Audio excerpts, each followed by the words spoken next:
Laman Khumini Eigise.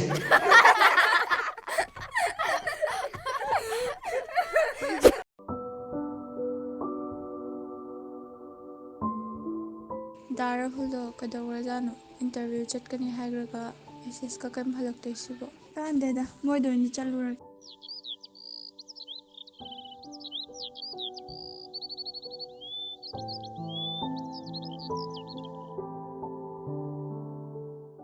Hello, nang kaida lagi ngasaidagi message ka kam halaktoido Message kam tau hodre lan kan changi ngai da. Dara hul yam thun tholo ai noi thungal la laye Nang de adu ka doi ba. Adu di chango kaino ne. Wathi amuk tau le. Thamo yar. yare thamo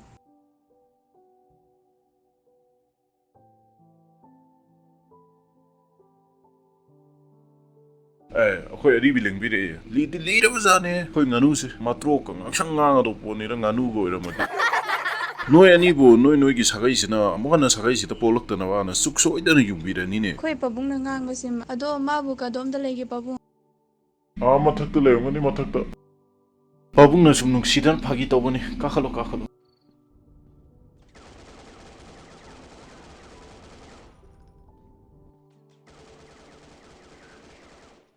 amta changjarak payagadro Sango yare ka dorge bebar amuk tau le. Chokri phamo.